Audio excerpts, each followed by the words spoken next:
Good morning, good afternoon, good evening, and good night. Wherever you are watching this or listening to this, welcome to episode 5 of The Future of War. Last week, we talked a lot about Russian military doctrine. We got to know hybrid warfare and some of the ways that the Russian military has built up its capabilities over time. This week, we'll talk about something that's a lot more relevant to the future of US political affairs, mainly because the Chinese military and China as a whole has been declared the main geopolitical rival by US policymakers. It's actually on paper. Like, we actually said that China is our main competitor. And so, with that being said, let's jump into this very interesting lesson and let's begin with our lesson objectives. So, first, we'll be able to understand Chinese military doctrine. And from there, we'll be able to compare Russia and China, and we'll be able to set the stage for our conversation next week for how the United States is going to strike back against Russian and Chinese military doctrines. So, let's begin. As a reminder, right, to understand a military and understand how a country will fight, you have to understand their political goals. So, China is a rising economic and military power in the Pacific with global ambitions. So, China has been rising in its economic power. I'm sure as you look around your room right now, you'll probably be able to find things that have been manufactured in China or say made in China on the back. And due to those economic returns, China has been able to invest in its military power, and its capabilities have been growing at a steady pace for a long time now. On top of that, too, China wants to avenge the centuries of colonial humiliation by Western powers. So China wants to be the new superpower, and they want to be able to show the world that they've basically done a comeback and that they can kick it with the rest of the world, mainly because in the 1800s, China was carved up by a bunch of Western colonial powers. It was too weak to guard against any foreign influence coming in, so much so that Chinese history textbooks call this time period the century of humiliation, which is a very, very grave term to call a period in your history. And so they want to be able to rise and basically outlive this shadow of quote unquote colonial humiliation.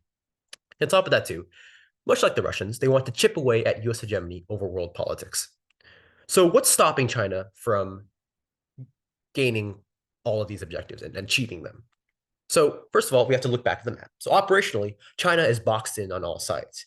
If you want to be a superpower, you have to be able to deploy your military overseas. That's just a fact of how superpowers operate. And the United States has this huge first island chain of defenses that they can use to box in China. If the United States wanted to tomorrow, it could literally hem in China through all of these vital checkpoints or choke points, essentially. So China has to figure out a way to break this blockade of countries. Now, the good news for China is that all they have to do is fight in their backyard. The United States military has to deploy their forces thousands of miles, and it will give China, if a conflict did break out, at least a couple weeks of breathing room before the full brunt of the United States military is brought down on China. And so this lends itself to a couple of interesting implications. There are a lot of military strategies, mainly the strategy that we'll talk about a lot more in detail next week, anti-access area denial. So you don't have to know that term right now, but just know that China is investing in a lot of long-range strike capabilities that can essentially mar and bloody a lot of US forces in this region. We'll talk a little bit more about that in a second. But on top of that, too, China understands that a war with the United States could be really costly in the short term because the United States can literally cut off all shipping to and from China, and that could really harm them economically. So, with that being said, right, let's quickly qualify the limitations. So, China is geographically surrounded by US allied countries, so they have to break that blockade. But luckily for them, all this blockading is happening in their backyard. On top of that, too, China doesn't want to escalate the war, both for nuclear war reasons. They don't want a nuclear war. On top of that, too, economic ties. China is very much tied to the United States in terms of economics, in terms of trade. And so they want to make sure that if they do go to war, right, they'd like to avoid it in the first place. They want to avoid open escalation. But if they did go to war, they have to win it quickly and decisively, which is really interesting in terms of geopolitics because countries can be totally at odds with each other and they could be competing with each other militarily, but they could still be each other's major trading partners, which is honestly kind of interesting.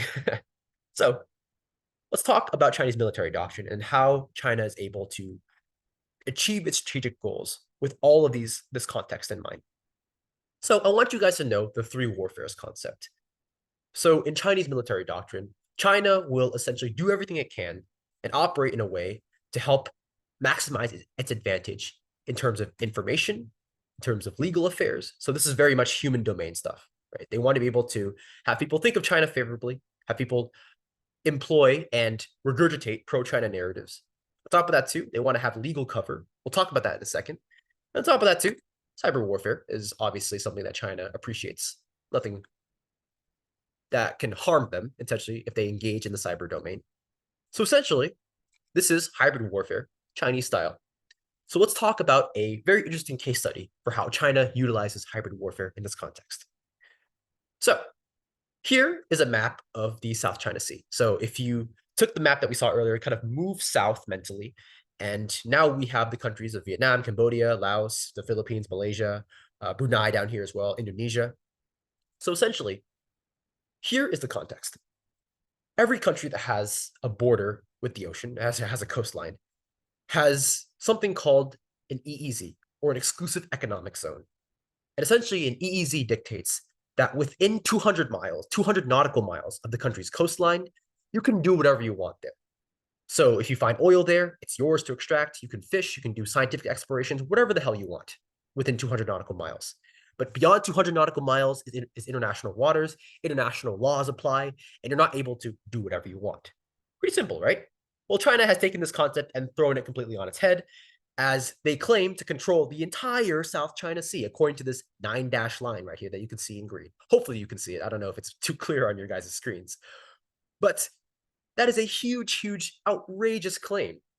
And China justifies it by saying, look, if you look at a bunch of these historical maps, like we're talking old maps that are hand-drawn by a bunch of Chinese fishermen, these waters actually belong to us.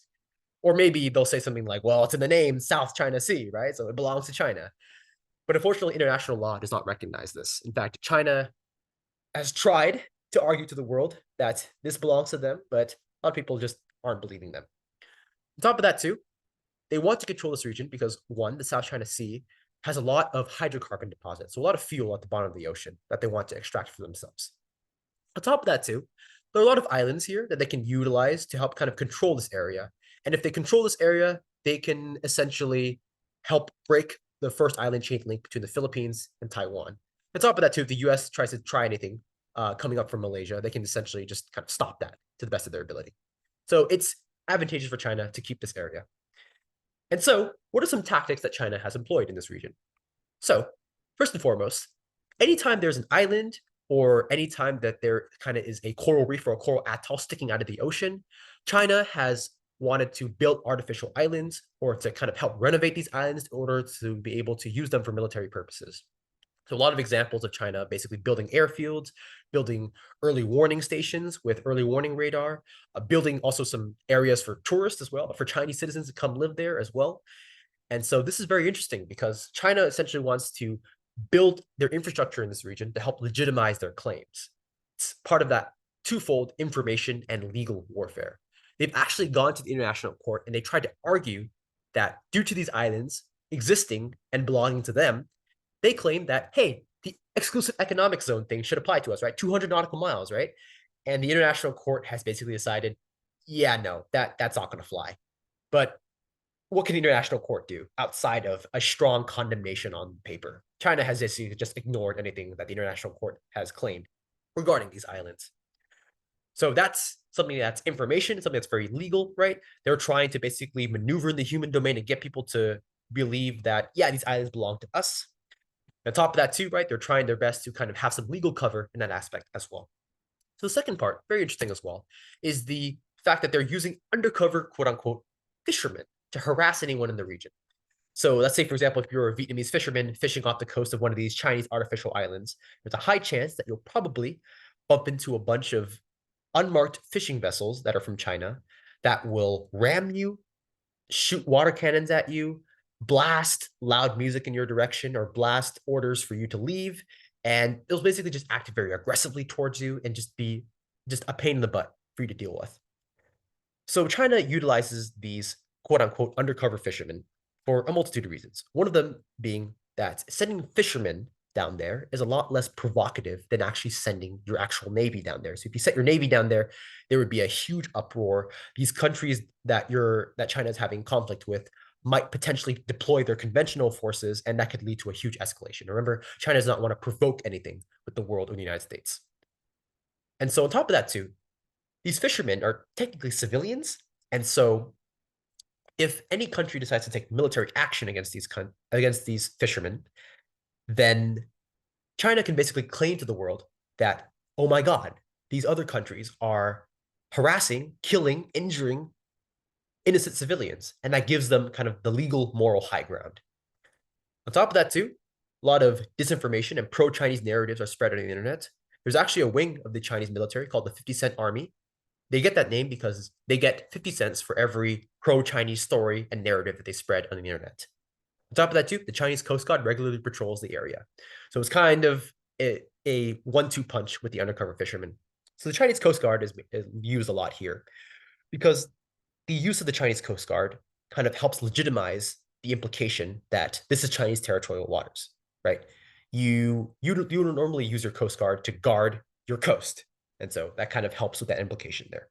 On top of that, too, the Coast Guard is a good use in this scenario because Coast Guards around the world are half law enforcement, half military. They kind of straddle that line between those two worlds. And so the fact that they're half law enforcement means that they're more civilian oriented, kind of. And that's a lot less provocative than actually sending your entire Navy down there. So, what happens if everything fails, push comes to shove, and the three warfares doctrine needs to go hot, needs to go conventional, right? So China, luckily for them, has a lot of aces up their sleeve in the form of missiles of all variations. We're talking anti-air missiles, anti-ship missiles, anti-satellite missiles too, that could really make any type of US intervention very bloody. And so US forces are basically confined to a lot of these areas. They're confined to a lot of islands. They're in high concentrations. For example, in Korea alone, there's 28,000 US soldiers stationed in the country, mainly centered around a couple of bases. And so China has built up huge stockpiles of missiles that can strike and destroy a lot of these installations. So if you're a bunch of, for example, a US battalion on a base, and you're stationed there with a bunch of other US forces as well, a bunch of Chinese missiles coming your direction, it's impossible for you to shoot all of them down at once, and it can result in a lot of casualties in that direction. On top of that, too, advances in unmanned technology, such as underwater drones, cheap drones that can fly through the air as well, can also cause havoc against US forces. So advances in missile technology and just any type of long-range strike capability could challenge US military defenses. China is investing very, very heavily. So why is China investing heavily? Well, mainly because, right, of the favorable cost advantage. One study found that one aircraft carrier that the US builds, China can build the equivalent of 1,200 missiles. That's a huge, huge, huge cost advantage. Missiles are cheap to produce, they're easy to deploy, and increasing advances in technology allow for them to become increasingly sophisticated. They're harder to shoot down, they fly faster. It is a whole headache for US decision makers. That's why that sometimes China's active defense doctrine, right, when stuff goes flying, is sometimes called the prickly porcupine, because much like the porcupine with its quills, China wants to have all of these quills, quote unquote, aka missiles, ready to go, just in case anybody wants to reach their hand and stop China from doing anything. Those quills will definitely cause a lot of damage. So let's talk about China and Russia compared. So both countries want to chip away at the US-led world order for different reasons. Russia wants to regain its glory. China wants to gain new glory. Like I said before, also in lesson one, there's some exceptions to this. It's a bit of a simplification, but if you want to know more, feel free to ask in class. But this is the bare bones that you need to know about these two countries. On top of that, too, both discuss the importance of information operations in the human domain. So if you noticed, Russia and China have a reluctance to escalate things with the United States, and therefore they've invested in technologies and strategies that can help them gain their strategic objectives while minimizing risk to their reputation, risk to their military, risk to their people as well. And it just happens to be so that those types of technologies are very human domain oriented. strategies are very revolving around information operations, deception, disinformation, misinformation, things of that nature. Cyber warfare, too, is a huge one as well, as the world becomes increasingly more technologically based. Top of that, too, right? They both seek to inflict massive damage on US forces in terms of missiles, long range strike capabilities, and to make things more costly for the US to intervene. So remember, when things go bad and an actual war breaks out, Russia will seek to use a lot of long-range missiles and long-range strike capabilities to bloody US forces, to strike all of those NATO like logistical hubs, communication hubs, anti-air defenses as well. And then from there, they'll negotiate from a position of strength. China wants to inflict a lot of damage on the US in order to get the US to be like, okay, you know what? Like this isn't going to be a conflict we want to do any longer. Or inflict so much damage and buy them enough time to be able to do what they need to do and reinforce their claims, achieve their objectives, and make it harder for the United States to go in to win. But the main takeaway here is that China and Russia both invest in missile long-range strike capabilities to be able to win quickly, win favorably. And so these threats present many problems in many domains. Any way you slice it, the United States is being challenged in the human domain, the space domain, cyberspace domain, land, air, sea, with a bunch of different new technologies and a bunch of different novel strategies that both sides are employing. And so if the United States wanted to combat this, they need to be able to be smart, be quick, be lethal, be survivable. They have to be able to operate in all domains.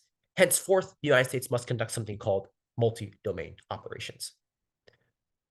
So we'll talk more about this next week, but when you understand a problem, you can then propose a solution. We all understand the general strategic problems that China and Russia pose to the United States. Now from here, we will talk about the solution. Next week, stay tuned for multi-domain operations. Thanks, and I'll see you guys in class.